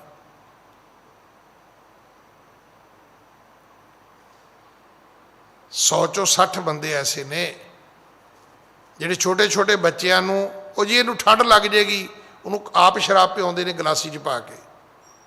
ਤੇ ਜਦੋਂ ਵੱਡਾ ਹੋ ਕੇ ਬੱਕਰੇ ਬੁਲਾਉਂਦਾ ਫਿਰ ਕਹਿਣਗੇ ਗਿਆਨੀ ਜੀ ਤੁਸੀਂ ਅਰਦਾਸ ਕਰੋ ਵੀ ਦੱਸੋ ਤੇਰੀ ਗਲਾਸੀ ਕੰਮ ਕਰੇਗੀ ਜਾਂ ਬਾਬੇ ਦੀ ਅਰਦਾਸ ਕੰਮ ਕਰੇਗੀ? ਗੁਰੂ ਕੋਲੋਂ ਪੁੱਤਰ ਮੰਗੋ, ਪਰ ਨਾਲ ਮੱਤ ਵੀ ਮੰਗ ਲਓ ਵੀ ਮਹਾਰਾਜ ਲੈਣਾ ਕਾਹਦੇ ਲਈ ਹੈ।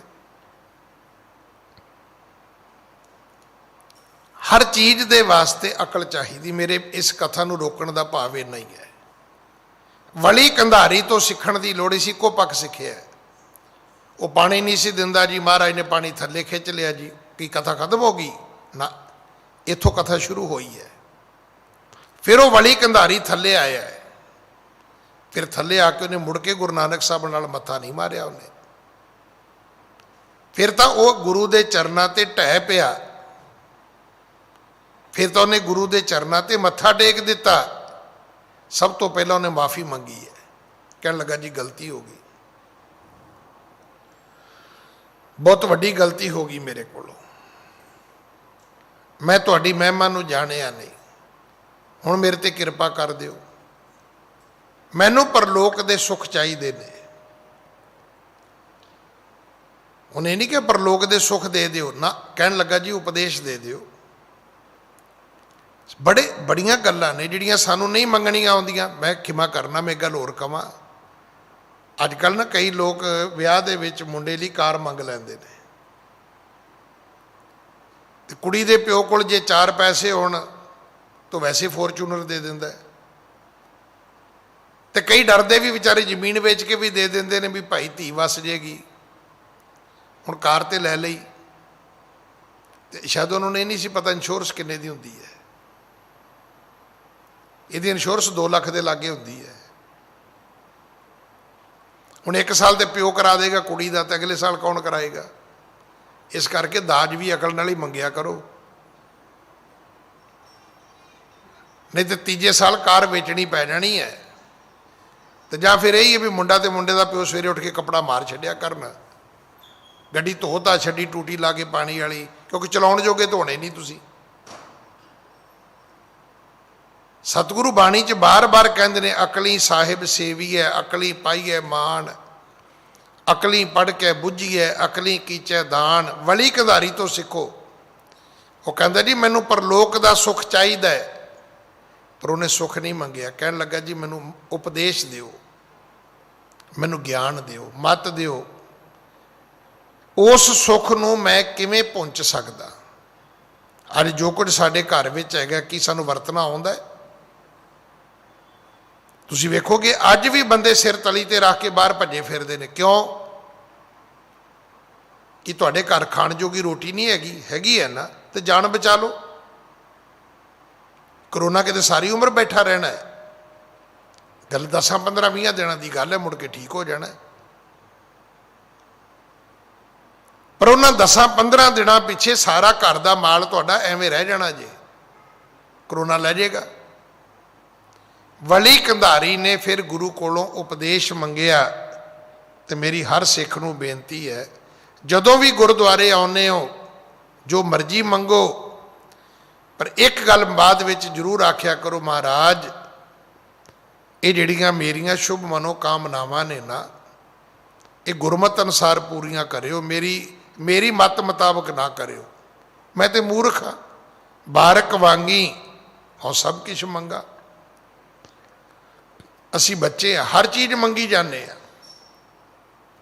ਹੁਣ ਬੱਚਾ ਕਹਿੰਦਾ ਜੀ ਮੈਨੂੰ ਕੰਪਿਊਟਰ ਦੇ ਦਿਓ, ਪੁੱਛੋ ਵੀ ਤੇਰੇ ਕਿਸ ਕੰਮ ਹੈ? ਛੋਟੇ ਛੋਟੇ ਬੱਚੇ ਤੁਹਾਡੇ ਤੋਂ ਮੋਬਾਈਲ ਮੰਗ ਲੈਂਦੇ ਨੇ, ਪੁੱਛੋ ਵੀ ਤੂੰ ਕਿਹੜਾ WhatsApp ਚਲਾਉਣਾ ਹੈ ਬਈ? 1.5, 2 ਸਾਲ ਦਾ ਬੱਚਾ ਹੈ।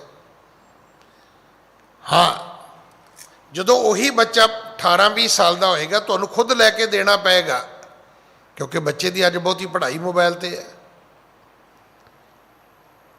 ਇਸ ਵਲੀ ਕੰਧਾਰੀ ਨੇ ਗੁਰੂ ਕੋਲੋਂ ਉਪਦੇਸ਼ ਮੰਗਿਆ। ਕਹਿਣ ਲੱਗਾ ਜੀ ਮੱਤ ਦਿਓ, ਮੈਨੂੰ ਗਿਆਨ ਦਿਓ, ਸੋਝੀ ਬਖਸ਼ੋ। ਹਾਂਜੀ। ਇਤਿਆਦਿਕ ਬਿਨਤੀ ਬਹੁ ਕਰੇ, ਸ਼ਰਦਾ ਕੋ ਉਰ ਨਿਸਚਾ ਧਰੇ। ਇਦਾਂ ਦੀਆਂ 1 ਨਹੀਂ, 2 ਨਹੀਂ, 3 ਨਹੀਂ, 4 ਨਹੀਂ, ਵਲੀ ਕੰਧਾਰੀ ਨੇ ਬੜੀਆਂ ਬੇਨਤੀਆਂ ਕੀਤੀਆਂ। ਗੁਰੂ ਜੀ ਦੇ ਪ੍ਰਤੀ ਉਹਨੇ ਜਿੰਨਾ ਪਹਿਲਾਂ ਹੰਕਾਰ ਕੀਤਾ, ਜਿੰਨੀਆਂ ਪਹਿਲਾਂ ਗੱਲਾਂ ਕੀਤੀਆਂ, ਜਿੰਨੇ ਪਹਿਲਾਂ ਉੱਚੇ ਬੋਲ ਬੋਲੇ, ਜਿੰਨੀ ਉਹਦੇ ਕੋਲੋਂ ਗੁਸਤਾਖੀ ਹੋਈ, ਤੇ ਉਨੀਆਂ ਹੀ ਹੁਣ ਉਹਨੇ ਮਾਫੀਆਂ ਮੰਗੀਆਂ। ਉਨਾ ਹੀ ਹੁਣ ਉਹਨੇ ਨੀਵੇਂ ਹੋ ਕੇ ਗੁਰੂ ਜੀ ਦੇ ਚਰਨਾਂ ਤੇ ਮੱਥਾ ਟੇਕਿਆ। ਕਹਿਣ ਲੱਗਾ ਜੀ ਮੈਨੂੰ ਮੋੜਿਓ ਨਾ, ਮੇਰੀ ਝੋਲੀ ਭਰ ਦਿਓ। ਹਾਂਜੀ। ਤਬ ਸ਼ਿਰ ਗੁਰ ਉਪਦੇਸ਼ ਬਖਾਨਾ, ਤੈ ਮਤ ਸਰ ਦੁਖ ਨਾ ਹਕ ਮਾਨਾ। ਹੁਣ ਉਹਦੇ ਅੰਦਰ ਸ਼ਰਧਾ ਹੈ, ਉਹਦੇ ਅੰਦਰ ਨਿਸ਼ਚੈ ਹੈ। ਤਦੋਂ ਫਿਰ ਸਤਿਗੁਰੂ ਤਰੁੱਠੇ ਨੇ, ਕਹਿਣ ਲੱਗੇ ਕੰਧਾਰੀ ਤੇਰੀ ਇੱਕੋ ਹੀ ਗਲਤੀ ਹੈ, ਬਾਕੀ ਸਾਰਾ ਕੁਝ ਠੀਕ ਸੀ। ਤੂੰ ਉੱਪਰ ਬੈਠਾ ਜਾ ਕੇ, ਤੇਰਾ ਧਰਤੀ ਦੇ ਲੋਕਾਂ ਨਾਲ ਕੋਈ ਲੈਣਾ ਦੇਣਾ ਹੀ ਨਹੀਂ। ਇੱਕੋ ਹੀ ਗੱਲ ਜਿਹੜੀ ਤੇਰੇ ਵਿੱਚ ਸੀ, ਕੀ ਸੀ? ਕਹਿੰਦੇ ਤੇਰੇ 'ਚ ਮਤਸਰ ਸੀ। ਮਤਸਰ ਕੀ ਹੈ ਪਤਾ ਹੈ? ਈਰਖਾ। ਹੁਣ ਇਹ ਜੀਵਨ ਵਿੱਚ ਬੜੀਆਂ ਸਮਝਣ ਵਾਲੀਆਂ ਗੱਲਾਂ ਨੇ। ਹੁਣ ਕਈ ਮੇਰੇ ਵਰਗੇ ਇਸ ਕਰਕੇ ਹੀ ਲੋਕਾਂ ਨੂੰ ਪੱਲੇ ਨਹੀਂ ਪਾਉਂਦੇ, ਨਹੀਂ ਮੈਂ ਤਾਂ ਸੀ ਸੱਚ ਬੋਲਦਾ। ਸੱਚ ਬੋਲਣਾ ਇੱਕ ਗੁਣ ਹੈ, ਇੱਕ ਗੁਣ।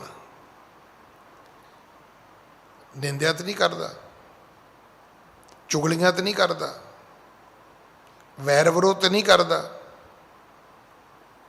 ਈਰਖਾ ਕੀ ਹੈ? ਇਹ ਸਾਰੀਆਂ ਚੀਜ਼ਾਂ ਤੋਂ ਇੱਕ ਵੱਖਰੀ ਚੀਜ਼ ਹੈ,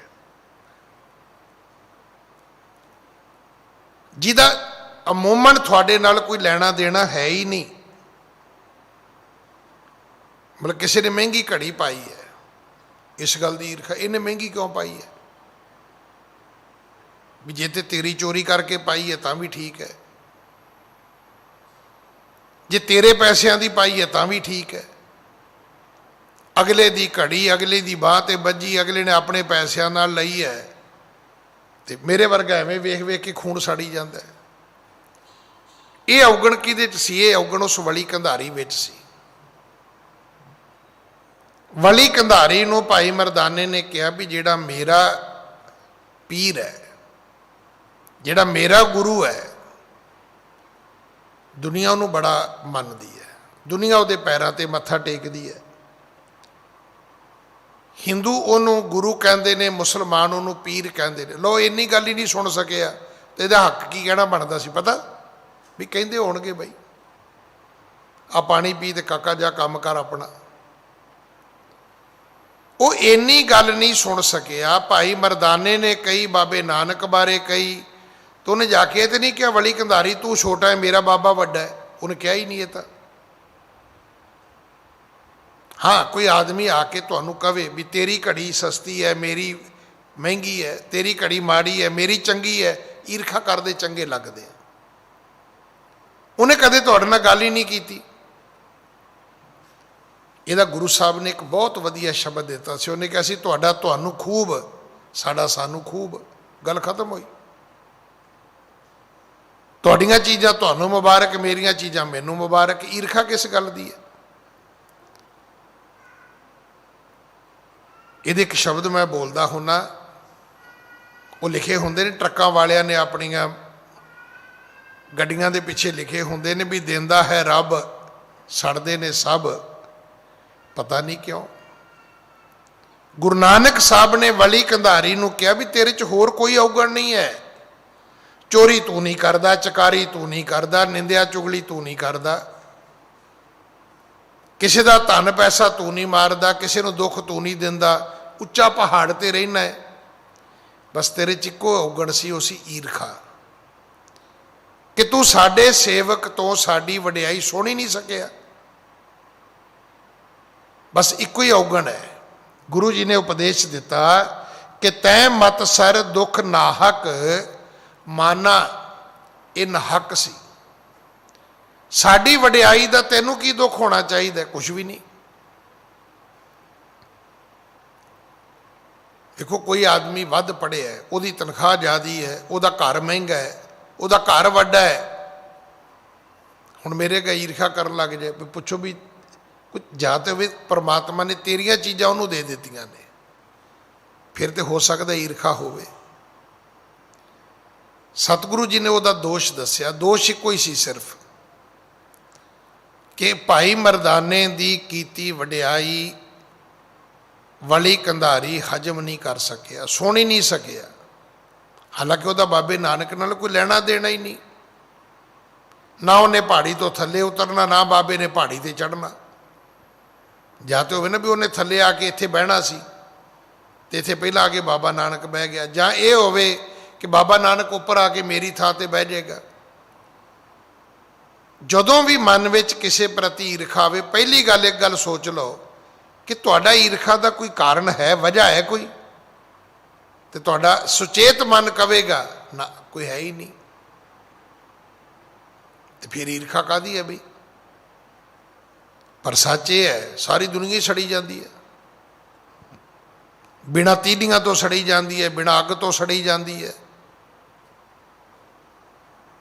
आप सारे एक दूजे तो सड़ते हैं, आप सारे एक दूजे नाल ईर्खा करते हैं। हालांकि जिसका कारण कोई नहीं हैगा, किसी की कंध रलदी होवे, किसी की गली रलदी होवे, किसी का प्रोफैशन रलदा होवे, तां भी हुंदा भी चलो ये भी सेम प्रोडक्ट बनाउंदा जी, मैं भी बनाउना जी, ये साडा कंपीटीटर है, फिर भी समझ आउंदी है। जदों गल ही कोई नहीं हैगी, लेना देना ही कोई नहीं हैगा, सतगुरु कहन लगे तेरे च सब तो वड्डा दोष है। ये चेता रखी, मत्सर विच तैनूं परलोक दा सुख नहीं मिलेगा। पता किड्डे कौड़े शब्द ने, जिसके अंतर, करो किरपा पंक्ति तुहानूं आउंदी है, जिसके अंतर तात पराई होवे तिसदा कदे ना होवी भला। ਜਿੰਨਾ ਚਿਰ ਲੋਕਾਂ ਨਾਲ ਈਰਖਾ ਕਰੋਗੇ ਤੁਹਾਡਾ ਭਲਾ ਨਹੀਂ ਜੀ ਹੋਏਗਾ। ਹੁਣ ਤੁਸੀਂ ਕਹੋ ਜੀ ਮੈਂ ਤੇ ਚੋਰੀ ਕਰਦਾ ਹੀ ਨਹੀਂ ਜੀ, ਮੈਂ ਤੇ ਝੂਠ ਬੋਲਦਾ ਹੀ ਨਹੀਂ ਜੀ, ਮੈਂ ਤੇ ਸੱਚ ਬੋਲਦਾ, ਇਹ ਬਿਮਾਰੀਆਂ ਹੋਰ ਨੇ।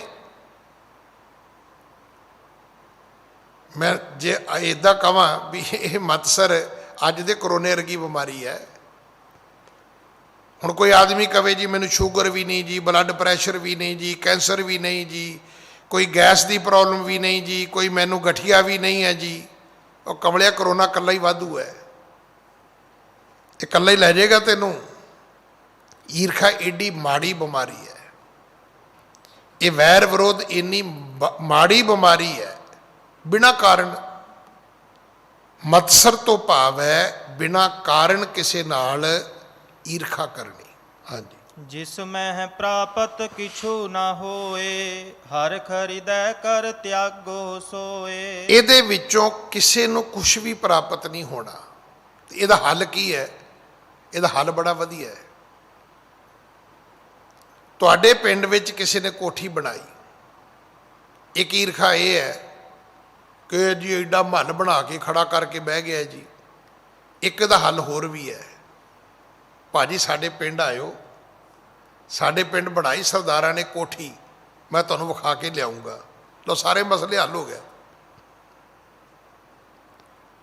ਭਾਜੀ ਤੁਸੀਂ ਮੇਰੇ ਪਿੰਡ ਆਇਓ, ਸਾਡੇ ਪਿੰਡ ਨਾ ਉਹ ਫਰਾਰੀ ਕਾਰ ਲਈ ਹੈ ਅਮਕੇ ਬੰਦੇ ਨੇ, ਨਾਲੇ ਮੈਂ ਤੁਹਾਨੂੰ ਵਿਖਾ ਕੇ ਲਿਆਵਾਂਗਾ, ਨਾਲੇ ਸਰਦਾਰਾਂ ਦੇ ਘਰੋਂ ਤੁਹਾਨੂੰ ਚਾਹ ਪਿਆ ਕੇ ਲਿਆਵਾਂਗਾ, ਲਓ ਗੱਲ ਹੀ ਖਤਮ ਹੋ ਗਈ। ਇਹਨੂੰ ਬਦਲਿਆ ਜਾ ਸਕਦਾ ਹੈ, ਇਸ ਈਰਖਾ ਤੋਂ ਬਚਿਆ ਜਾ ਸਕਦਾ ਹੈ। ਸਤਿਗੁਰੂ ਕਹਿਣ ਲੱਗੇ ਵਲੀ ਕੰਧਾਰੀ ਨੂੰ, ਜਿਸ ਮੈਂ ਪ੍ਰਾਪਤ ਕਿਛੂ ਨਾ ਹੋਏ, ਈਰਖਾ ਵਿੱਚੋਂ ਕਦੇ ਕਿਸੇ ਨੂੰ ਕੁਛ ਨਹੀਂ ਮਿਲਿਆ। ਉਹਦਾ ਤਰੀਕਾ ਕੀ ਹੈ? ਹਰਖ ਹਿਰਦੇ ਕਰ ਤਿਆਗੋ ਸੋਏ। ਸਗੋਂ ਕਹਿਣਾ ਕੀ ਚਾਹੀਦਾ ਹੈ? ਪਤਾ ਸਾਡਾ ਪਿੰਡ ਕਿਹੜਾ ਹੈ? ਸਾਡੇ ਪਿੰਡ ਫਰਾਰੀ ਵੀ ਹੈਗੀ ਹੈ।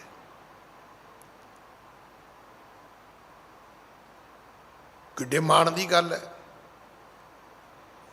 ਇਹ ਬੜੇ ਵੱਡੇ ਮਾਣ ਦੀ ਗੱਲ ਹੈ। ਮੈਂ ਅੱਜ ਸੋਚ ਰਿਹਾ ਸੀ ਵੀ ਆਪਾਂ ਸਾਰੇ ਚਾਈਨਾ ਨੂੰ ਗਾਲਾਂ ਕੱਢਦੇ ਰਹਿੰਦੇ ਆ, ਮਾੜਾ ਹੈ ਜੀ, ਮਾੜਾ ਹੈ ਜੀ, ਮਾੜਾ ਜੀ। ਅੱਜ ਪੁੱਛੋ ਭਲਾ ਆ ਜਿਹੜੇ ਕਨਸੈਂਟਰੇਟਰ ਆ ਰਹੇ ਨੇ ਕਿੱਥੋਂ ਆ ਰਹੇ ਨੇ? ਸੱਚ ਜਾਣਨਾ ਮੇਰੇ ਕੱਲ ਦੇ ਦਿਮਾਗ 'ਚ ਆ ਰਹੀ ਹੈ ਵੀ ਜੇ ਚਾਈਨਾ ਨੇ ਵੀ ਕਨਸੈਂਟਰੇਟਰ ਨਾ ਬਣਾਏ ਹੁੰਦੇ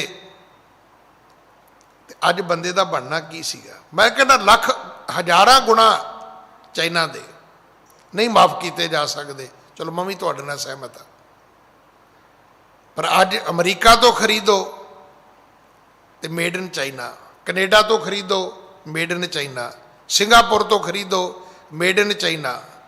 ਤੇ ਜੇ ਚਾਈਨਾ ਵੀ ਨਾ ਬਣਾਉਂਦਾ ਤਾਂ ਮੇਰਾ ਖਿਆਲ ਅੱਜ ਆਪਾਂ ਸਾਰੇ ਮਰ ਜਾਂਦੇ। ਇਸ ਕਰਕੇ ਈਰਖਾ ਠੀਕ ਨਹੀਂ ਹੈ। ਚੰਗੇ ਨੂੰ ਚੰਗਾ ਕਹਿਣਾ ਗੁਣ ਹੈ, ਮਾੜੇ ਨੂੰ ਮਾੜਾ ਕਹਿਣਾ ਗੁਣ ਹੈ। ਇਹਦਾ ਅਰਥ ਇਹ ਨਹੀਂ ਕਿ ਮਾੜੇ ਨੂੰ ਮਾੜਾ ਨਾ ਕਹੋ, ਕਹੋ ਪਰ ਈਰਖਾ ਨਾ ਕਰੋ। ਈਰਖਾ ਤੁਹਾਡਾ ਕਦੇ ਵੀ ਕੁਝ ਨਹੀਂ ਸਵਾਰੇਗੀ।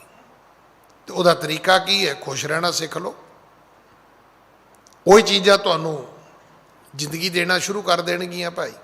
ਹਾਂਜੀ, ਹਰਦਮ ਯਾਦ ਖੁਦਾਏ ਕਰੀਜੈ, ਮਾਨੁਖ ਤਨ ਸਫਲੋ ਕਰ ਲੀਜੈ। ਸਤਿਗੁਰੂ ਕਹਿਣ ਲੱਗੇ ਜਾ ਕੰਧਾਰੀ ਆਨੰਦ ਲੈ, ਅੱਜ ਤੋਂ ਬਾਅਦ ਈਰਖਾ ਨਹੀਂ ਕਰਨੀ। ਕੀ ਕਰਨਾ ਹੈ? ਕਹਿੰਦੇ ਖੁਦਾ ਦੇ ਗੁਣ ਗਾਉਣੇ ਨੇ। ਕੀ ਹੋਏਗਾ? ਸਤਿਗੁਰੂ ਕਹਿੰਦੇ ਤੇਰਾ ਮਨੁੱਖਾ ਜੀਵਨ ਸਫਲ ਹੋ ਜਾਏਗਾ।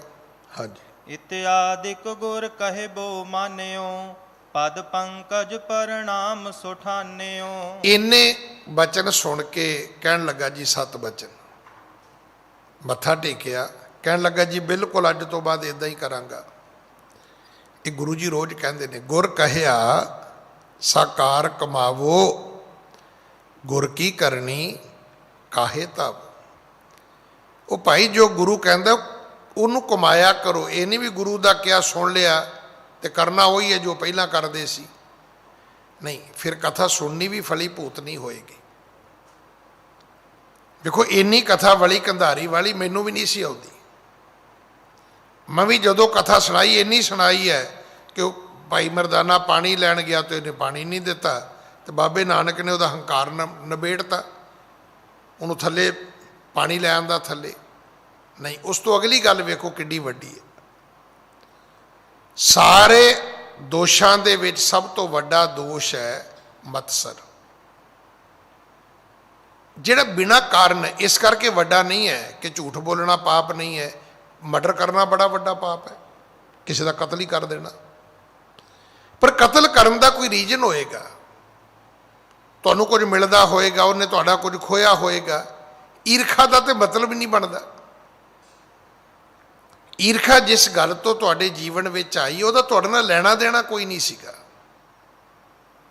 देखो मर्डर तुसीं हमेशा ही उदों करोगे जदों वो बंदा तुहाडे रिलेशन विच होएगा, तुहाडे सर्कल विच होएगा। हाँ, जे ना भी होवे, एक होएगा भी तुसीं किसी ने तो पैसे लैके मर्डर किया होएगा, सफारी लै ली, बंदा मारता। पर ईरखा का कारण की? ईरखा का तो कोई कारण ही नहीं। ईरखा जिहड़ी है ये बिना कारण तुहाडे और मेरे च भरी हुई है। तुसीं अपने कर्म खाने, मैं अपने खाने, तुसीं अपने भाग खाने, मैं अपने खाने, तुसीं अपने घर रहना, मैं अपने घर रहना। ईरखा काहदी है? तुहानूं रब ने वखरा दिता है, मैनूं रब ने वखरा दिता है। ये तो है नहीं कि रब एक दूजे दीयां चीज़ां एक दूजे नूं फड़ाई जांदा है ना। सिर सिर रिजक संभाहे ठाकुर, काहे मन भाव करिया। ये रह रास है। रह रास वो नहीं है जिहड़ी तुसीं रोज़ पढ़ ली है। रह रास ये है कि की तुसीं मनदे हो कि सिर सिर रिजक संभाहे ठाकुर, काहे मन भाव करिया। दो भैणां ने, दोवां दे सिर ते रिजक दा हत्थ वखरा है। एक अमीर घर विआही जांदी है, एक गरीब घर विआही जांदी है। दो भरा ने, दोवां दे सिर ते रिजक दा हत्थ वखरा है। एक पढ़ लिख जाता है, एक अनपढ़ रह जाता है। इस करके ईरखा किस गल दी है? ईरखा एक वखरा एक दोष है जिहड़ा बिना कारण आपां सारिਆਂ ने चुक्या होया है। वो क्यों होया? क्योंकि असीं किसी नूं हसदा खेडदा, किसी नूं वधदा फुੱਲदा वेख ही नहीं सकते। ये उत्थों शुरू हुंदा है। सतगुरु कहते फिर तू धर्मी नहीं है। धर्मी कौन है? नानक भगता सदा विगास, सुने दुख पाप का नाश। दूजे नूं हसदा खेडदा वधदा फुੱਲदा जदों वेखो खुश होवो, ईरखा नहीं करो। ये अज की कथा का ये मॉरल है, यही उपदेश है। इस करके इस कथा नूं मैं बहुत रोकिया अज, ताकि असी ईरखा तो समझ सकीए कि झूठ बोलन तो, मर्डर करन तो, चोरी चकारी तो, हेरा फेरी तो किते वड्डा गुनाह है ईरखा करनी। क्यों? क्योंकि बिना कारण करते हैं। हर चीज़ का कारण है। चोरी का भी कारण है। मैं चोरी क्यों करांगा? दो कारण है। जां ते तुहाडे घर रिजक ज़्यादा होएगा, भुखे नंगे दे घर चोर नहीं जाता, तो जां ये भी मेरे घर कुछ नहीं होएगा, मैं चोरी नहीं करांगा तो होर की करांगा। पर ईरखा का तो भी कारण नहीं बनता। उहदियां चीज़ां उहदे घर रह जाणियां, तुहाडियां तुहाडे कोल रह जाणियां, उदे वेख वेख सड़ी जाने आपां। तो इस करके ईरखा तो बचना है। ये अज की कथा का उपदेश है। सतगुरु कृपा करन। अगली कथा आपां कल गुरु की गोद विच बैठ के सुनीए।